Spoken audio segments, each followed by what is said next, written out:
നിങ്ങളുടെ വിഷയം യേശുവിന്റെ കരത്തിൽ കൊടുത്തിട്ട് ആ വിഷയത്തിന്റെ റിസൾട്ടിന് വേണ്ടി കാത്തിരിക്കുകയാണെങ്കിൽ ഉറപ്പായിട്ടും അതിന്റെ റിസൾട്ട് വന്നിരിക്കും. 2 ദിവസം താമസിച്ചാലും റിസൾട്ട് വരും.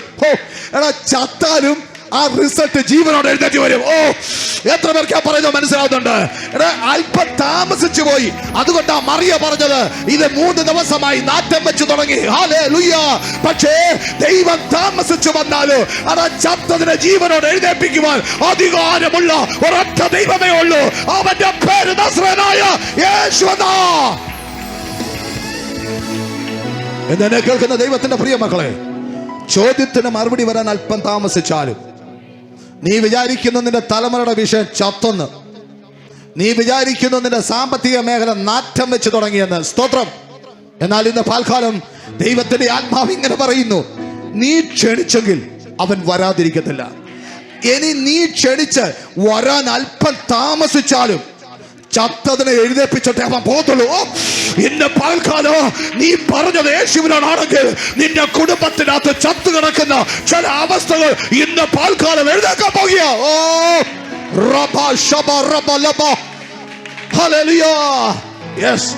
അതാണ് യേശുവിനോട് നിങ്ങൾ പറഞ്ഞാൽ നിങ്ങൾക്ക് കിട്ടുന്ന റിസൾട്ട്.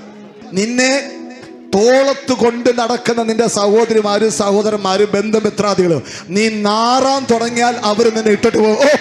എടാ, നിനക്ക് നിന്റെ ജീവിതത്തിൽ നീ ഒരു നാറ്റക്കേസായെന്ന് കണ്ടാൽ, നീ കടഭാരത്തിന്റെ അകത്ത്, നീ ജപ്തിയുടെ വക്കിന്റെ അകത്ത് നിൽക്കുന്നതെന്ന് കണ്ടാൽ, ക്യാൻസർ പിടിച്ച് നീ മരിക്കാറായി കിടക്കുന്നതെന്ന് കണ്ടാൽ, എടാ, നിന്നെ ഇന്നലെ വരെ പൊക്കിക്കൊണ്ട് നടന്നവർ ഇതൊരു നാറ്റക്കേസാന്ന് പറഞ്ഞ് നിന്നെ തള്ളിക്കളഞ്ഞിട്ട് പോകും. എന്നാൽ നീ വിഷയം അവതരിപ്പിച്ചത് യേശുവിന്റെ അടുത്താണെങ്കിൽ നാറുന്ന സിറ്റുവേഷന്റെ അകത്ത് ഇറങ്ങി വന്ന് ജനത്തിന്റെ മധ്യത്തിൽ നിന്നെ ഉയർത്തിപ്പിടിക്കുവാൻ മതിയായ ഒരു ദൈവത്തെയാ ഇന്ന് പാൽക്കാലം ഞാൻ പ്രസംഗിക്കുന്നത്. അതെത്ര പേര് മനസ്സിലാക്കുന്നുണ്ട്? ആ ഇല്ലാത്തതിനെ ഉള്ളതുപോലെ വിളിച്ചു വരുത്തുന്ന, മരിച്ചതിനെ ജീവിപ്പിക്കുന്ന ദൈവ സാന്നിധ്യം ഇന്ന് പാൽക്കാലം ആ സാന്നിധ്യം ഇതിനകത്ത് വ്യാപരിക്കുക.